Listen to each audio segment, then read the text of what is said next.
துலாம், சித்திரை, சுவாதி, விசாகம் இந்த 3 நட்சத்திரம் 9 பாதங்களை கொண்ட ராசி. ராசியின் அதிபதினு சொல்லக்கூடியவர் சுக்கிரன். உங்களுடைய ராசிக்கு பார்த்தீங்கன்னா 3, 6க்கு உண்டானவர், அதாவது 2 மறைவு ஸ்தானத்துக்கு உண்டானவர் குரு. அந்த குரு வந்து 10ஆம் இடத்துக்கு போகிறார். என்னைக்கு 26/5/2026 20/10/2026 வரலும் உண்டான நாட்களுக்கு அவர் வந்து 10ஆம் இடம் போகிறார். என்ன சார் 10ல் குரு வந்தார் பதவியும் பறிபோகும் இப்படிலாம் சொல்லுவாங்களே அப்படின்னா அதை பற்றி கவலைப்பட தேவையில்லை. ஏன்னா குரு பகவான் ஏற்கனவே இந்த ராசிகளுக்கு அந்த அளவு ஏற்றத்தை கொடுக்க மாட்டார். அவர் வந்து 3, 6க்கு உண்டான மறைந்த ஸ்தானத்திற்கு உண்டானவர். அதனால் அவர் வந்து 10ஆம் இடத்துல போகிறதுனால உங்களுக்கு தொழிலில் மாற்றம் தான் வரும், பெரிய ஏற்றம் இருக்கக்கூடிய வாய்ப்புகள். எதனாலன்னா 10ஆம் இடத்துக்கு போகிறதுனால புதிய தொழில் அமையும். இருக்கக்கூடிய தொழிலில் வந்து இன்வெஸ்ட்மெண்ட் மூலதனங்கள் அதிகமாக போட வேண்டிய கட்டாயங்கள் வரும். அது தவிர மூலதனங்கள் போட்டாலும் அதன் மூலியமாக அதிகமாக உங்களுக்கு பணம் வரக்கூடிய வாய்ப்புகள் நிச்சயமாக உண்டு. இந்த குரு பெயர்ச்சியின் மூலியமாக பார்த்தோம்னா 10ஆம் இடத்துல இருக்கக்கூடிய குரு பகவான் உச்சம் பெற்றிருக்கார். அதனால் வந்து உங்களுடைய 3ஆம் அதிபதி அப்படின்னு சொல்லக்கூடியவர் உச்சம் பெறுறது பெரிய விசேஷம். உங்களுடைய முயற்சிகள், தொழிலில் உங்களுடைய புது முயற்சிகள் எல்லாம் வெற்றி பெறக்கூடிய வாய்ப்புகள் உண்டு. அது தவிர பார்த்தீங்கன்னா 6ஆம் அதிபதினு சொல்லக்கூடியவர். அதனால் எந்த ஒரு போட்டியாக இருந்தாலும் சரி, எந்த ஒரு காம்படிட்டிவ் எக்ஸாம்ஸு அந்த மாதிரியான விஷயங்கள் எல்லாத்துலேயுமே உங்களுக்கு நிச்சயமான வெற்றி உண்டு. 10ஆம் இடம் அப்படின்றதுனால 10ஆம் இடத்துல குரு பகவான் இருந்து அவருடைய பார்வைகளும் பார்த்தாலேயானால் உங்களுடைய ராசிக்கு 2ஆம் இடம்னு சொல்லக்கூடிய விருச்சிகத்தையும், 4ஆம் இடம்னு சொல்லக்கூடிய மகரத்தையும், 6ஆம் இடம்னு சொல்லக்கூடிய மீனத்தையும் பார்க்குறார். உங்களுடைய ராசிக்கு 2ஆம் இடத்தை வந்து குரு பகவான் பார்க்கறதுனால பண வரவுக்கு பஞ்சம் இல்லாமல் இருக்கும். அதாவது தன வருமானம் அதிகமாக இருக்கக்கூடிய வாய்ப்பு, தொழில் மூலியமாக அதிகமான பண வரவு இருக்கக்கூடிய காலகட்டமாக இந்த காலகட்டம் அமைய போகிறது. அது தவிர பார்த்தோம்னா குடும்பத்தில் நல்ல மகிழ்ச்சியான சூழ்நிலை வரும். அது தவிர குடும்பத்தில் வந்து கணவன் மனைவிக்குள் நல்ல ஒரு நட்பு, அன்பு எல்லாமே உருவாகக்கூடிய வாய்ப்புகள் இந்த காலகட்டத்தில் நிச்சயமாக இருக்கும். உங்களுடைய ராசிக்கு இளைய சகோதர சகோதரிகள் மூலியமாக நல்ல ஒரு ஏற்றமான செய்தி, அவர்கள் மூலியமாக நன்மை நடக்கக்கூடிய வாய்ப்புகள், எழுத்து பணியில் இருக்கிறவங்களுக்கு நல்ல ஒரு ஏற்றம் இருக்கும். அதுவும் துளாராசிக்காரர்கள் இந்த கலைத்துறையில் இருக்கிறவங்களுக்கெல்லாம் பார்த்தீங்கன்னா திடீர்னு ஏற்றம் வரக்கூடிய காலகட்டமாக அமைய போகிறது.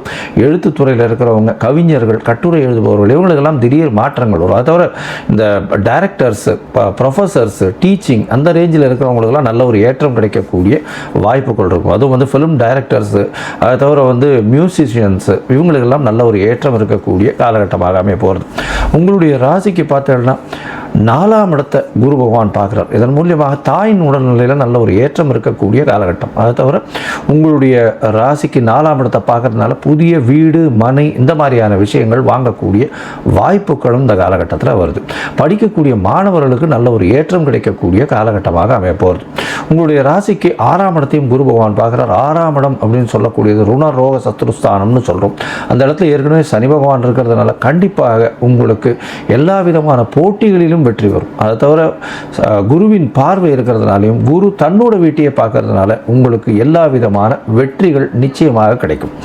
இதில் என்னென்னா போட்டித் தேர்வு எதுவாக இருந்தாலும் இந்த காலகட்டத்தில் வர்ற போட்டித் தேர்வு, அதாவது மே மாதத்துலேருந்து டிசம்பர் மாதம், அதாவது அக்டோபர் மாதம் வரலும் வரக்கூடிய போட்டித் தேர்வு எதுவாக இருந்தாலும் சரி, அந்த போட்டித் தேர்வில் நிச்சயமாக ஒரு பெரிய ஏற்றத்தை கிடைக்கக்கூடிய வாய்ப்புகள் உங்களுக்கு வந்தே தீரும். சரி, மொத்தமாக பார்க்கும் பொழுது இந்த துளாராசிக்காரர்களுக்கு 10ஆம் இடத்தில் குரு பகவான் இருந்தாலும் அவர் 3, 6 அதிபதி என்பதனால், 2 மறைந்த ஸ்தானத்தின் அதிபதி என்பதனால் மிகப்பெரிய தாக்கத்தை அவர் தொழிலில் உங்களுக்கு நெகட்டிவாக ஏற்படுத்தக்கூடிய வாய்ப்பில்லை. புதிய தொழில் அமையும், தொழிலில் ஏற்றம் அமையும். தொழிலில் புதிய தொழில் மூலியமாக மிகப்பெரிய வருமானம் கைகூடக்கூடிய காலகட்டமாக அமையும். குடும்பத்தில் நல்ல மகிழ்ச்சி நிலவக்கூடிய காலகட்டமாக வரக்கூடிய வாய்ப்புகள் உண்டு. தாயின் உடல்நிலையில் நல்ல ஒரு ஏற்றம் இருக்கக்கூடிய காலகட்டம். உங்களுடைய ராசிக்கு புதிய வீடு, மனை வாங்கக்கூடிய வாய்ப்புகள் இந்த காலகட்டத்தில் அமையிறது. படிக்கக்கூடிய மாணவர்களுக்கு நல்ல ஒரு மாற்றம் இருக்கக்கூடிய வாய்ப்பு. செய்யக்கூடிய தொழிலில், செய்யக்கூடிய வேலையில் வந்து உங்களுக்கு ப்ரமோஷன், அது தவிர மாறுதல்கள் ஏற்படக்கூடிய வாய்ப்புகள் உண்டு. இருக்கிற இடத்துலேருந்து நீங்கள் வந்து டிரான்ஸ்ஃபர் ஆகி போகக்கூடிய வாய்ப்புகள் நிச்சயமாக உண்டு. ப்ரமோஷன் கம் டிரான்ஸ்ஃபர் மாதிரி வரும். அதன் மூலியமாக உங்களுக்கு இன்க்ரிமெண்ட்டு, பணம் அதிகமாக வரக்கூடிய வாய்ப்புகள் நிச்சயமாக இருக்கும். போட்டித் தேர்வுகள் எல்லாவற்றிலும் வெற்றி பெறக்கூடிய வாய்ப்புகள் இந்த காலகட்டத்தில் அமையுது. அது தவிர வந்து நீங்கள் சொன்ன வாக்கு எல்லாமே நல்லபடியாக நடக்கக்கூடிய வாய்ப்புகள் உண்டு. கடன் வாங்கியிருந்தீங்கன்னா திருப்பி கொடுக்கறதுக்கு இந்த காலகட்டம் நிச்சயமாக ஹெல்ப் பண்ணும். இந்த காலகட்டத்தில் உங்களுடைய கடன்கள், அதாவது கன்சிடரபிள் பொசிஷன் கம்மியாகக்கூடிய வாய்ப்புகள் நிச்சயமாக உண்டு. அது தவிர புதிய கடன் வாங்கக்கூடிய வாய்ப்புகளும் இந்த காலகட்டத்தில் உண்டு.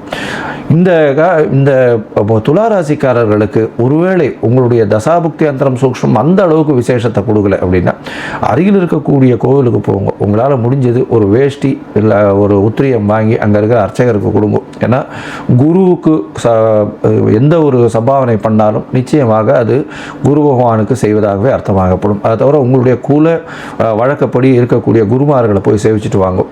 அது தவிர உங்களுடைய இந்த சங்கராச்சாரியர், இந்த ஆதீனங்கள், இவர்களை போய் ஒரு தரமாவது பார்த்துட்டு அங்கே உங்களால் முடிஞ்ச காணிக்கைகளை கொடுத்துட்டு வேஷ்டி இல்லைன்னா உங்களால் முடிஞ்ச நெய் அந்த மாதிரியான விஷயங்கள் வாங்கி கொடுத்துட்டு வர்றது ரொம்ப விசேஷம். இந்த காலகட்டத்தில், அதாவது இந்த மே மாதத்திலிருந்து அக்டோபர் மாதத்துக்குள்ளே ஒரு முறையாவது குருவாயூர் போயிட்டு வாங்க. குருவாயூர்ன்றது குரு பகவானுக்கே குருவாக இருந்து மகாவிஷ்ணு காட்சி அளிக்கிறதுனால குருவாயூர்னு பேர். அதனால் குரு பகவான் உடைய பெரிய ஊர் அப்படின்னு சொல்லக்கூடியதுனால குருவாயூர் ஒரு தினம் போயிட்டு வாங்க. குழந்தை பிராப்திக்கு வேண்டின்னு இருக்கவாளுக்கும் இந்த காலகட்டத்தில் குழந்தை பிராப்திக்கு அனுகூலமாகும். இருப்பினும் இது அந்த அளவுக்கு காலம் அல்ல. ஏன்னா உங்களுடைய குடும்பத்தில் நல்ல மகிழ்ச்சிகரமான விஷயங்கள் நடக்கக்கூடிய வாய்ப்பு இருக்குது. படிக்கக்கூடிய மாணவர்களுக்கு ஏற்றம் நிச்சயமாக இருக்குது. இந்த காலகட்டத்தில் ஒரு தடவை குருவாயூர் போயிட்டு வாங்க. உங்களுக்கு தசாபுக்தி அந்தரம் சூக்ஷ்மம் அந்த அளவு விசேஷம் இல்லை அப்படின்னா போயிட்டு வர்றதன் மூலியமாக, குருவாயூர் போயிட்டு வர்றதன் மூலியமாக குரு பகவானின் தாக்கம் நிச்சயமாக கம்மியாக இருக்கக்கூடிய வாய்ப்புகள் உண்டு.